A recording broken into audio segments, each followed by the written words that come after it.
Página 171 do nosso livrinho Arte do Impossível. A gente vai entrar no número... Calma aí. No número 6. Carregue o sistema de reconhecimento padrões. Então, aqui a gente já está chegando no número 6 de 7 itens para a criatividade. Vamos lá? A criatividade exige o reconhecimento de padrões. Mas o que o reconhecimento de padrões exige?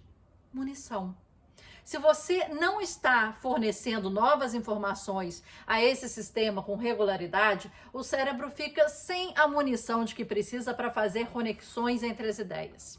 É por isso que a oportunidade favorece as mentes preparadas, embora a oportunidade, nesse caso, na verdade, seja a dopamina. Reconhecer padrões é tão fundamental à nossa sobrevivência que o cérebro recompensa a experiência.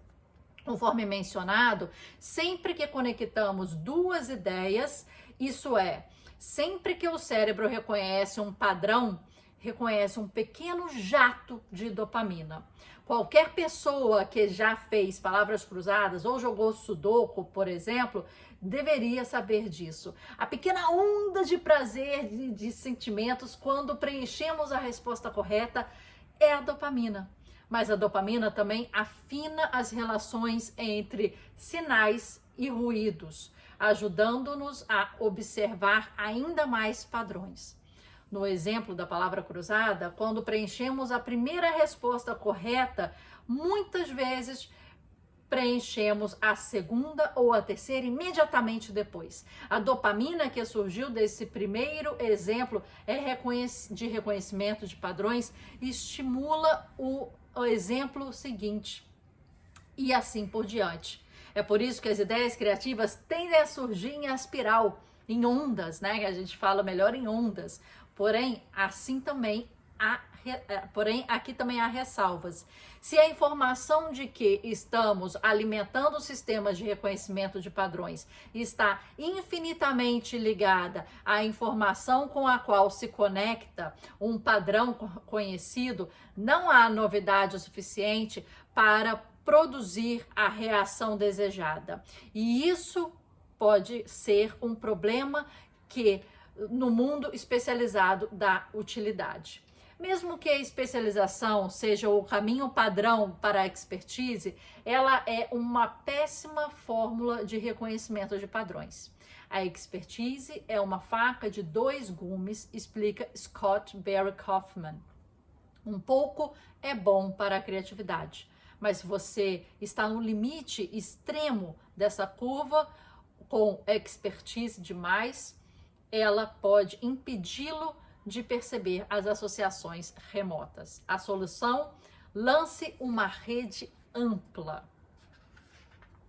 Leia de 25 a 50 páginas de um livro que esteja longe de ser sua especialidade. Escolha um assunto que fique na interseção entre curiosidades múltiplas, conforme a gente viu identificado no capítulo 1, em que aprendemos a receita da paixão, mas que não tenha nada a ver com o seu trabalho habitual. Enquanto lê, permita-se um tempo para devaneios. Quando uma ideia chamar sua atenção, faça uma pausa e dê ao cérebro a chance de fazer uma conexão. Mas não se preocupe em fazer essa conexão. O cérebro reconhece padrões automaticamente. Se você o abastece de munição, ele encontrará meios de elaborar fogos de artifício. Legal isso, né? É o que a gente comentou com o Murilo Gun, ele comenta muito dos inputs, referências, né? O que você quiser chamar, na verdade. Mas você se colocar à disposição de você aprender coisas correlatas à sua área, mas também abrir essa rede, que é o que está falando aqui, né? É o que está falando aqui. Carrega o sistema de reconhecimento de padrões.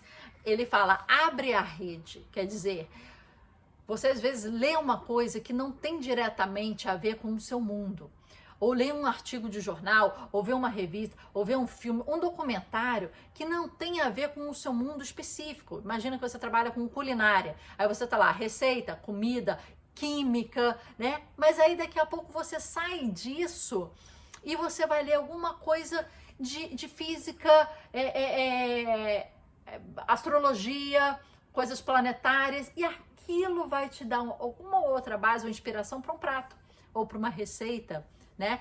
Ou, por exemplo, eu estudo criatividade, estudo arte, né? Estudo processo criativo. Você vê aqui os meus livros aqui atrás, né? São muitos ligados a isso. Mas alguns livros aqui em cima, que são de ficção, por exemplo, eles saem um pouco dessa temática, né? Ou livros aqui um pouco mais ligados à física, a entendimento de mundo, à filosofia, né? Então você começa a sair dessa sua área central e abre o seu espectro para outras coisas. E depois o importante é que a gente falou antes, a combinatividade.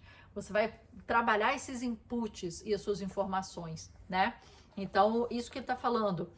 Se você não abastece com munição, ele encontrará...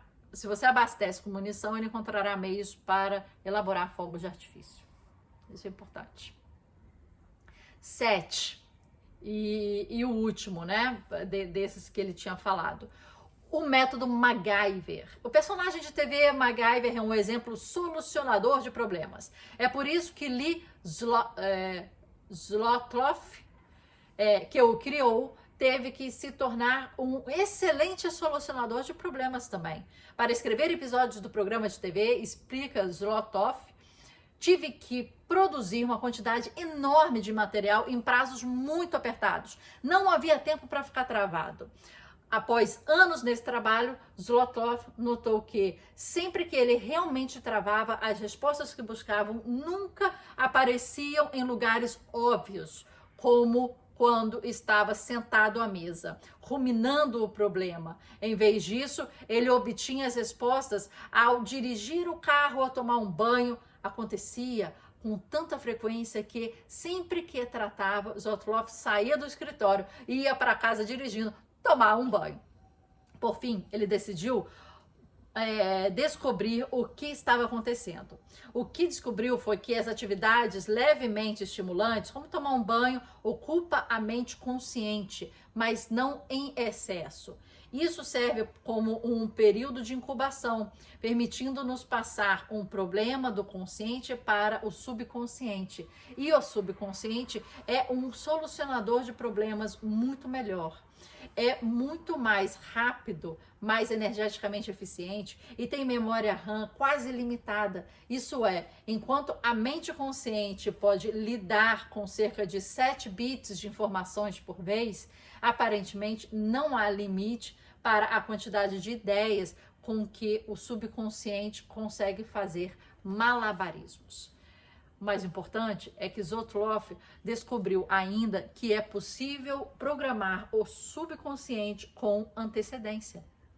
Podemos dar ao cérebro um problema para resolver de forma consciente. Depois, usar atividades ligeiramente estimulantes para ativar o subconsciente. E então, reengajar a mente subconsciente nos bastidores dessa atividade para recuperar a resposta. Zlothoff chama isso de método MacGyver. E ele funciona da seguinte forma. Agora a gente vai entender o método MacGyver. Para quem é jovencito, não vai saber quem é MacGyver. Eu também não conheci muito, mas o termo eu conheci pra caramba. Então,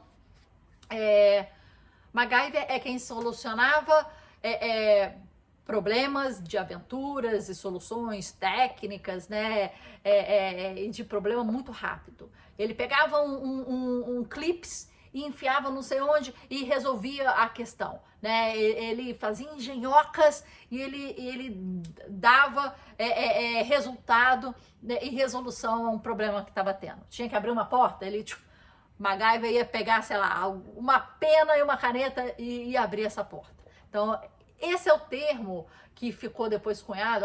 MacGyver, você foi MacGyver, né? Resolveu esse problema como MacGyver. É que do nada ele faz uma engenhoquinha, ele pega um item que não tá no radar da resolução, né? E ele resolve com aquilo. Então vamos aprender a ser MacGyver. Passo número 1, identificação do problema, né? Vamos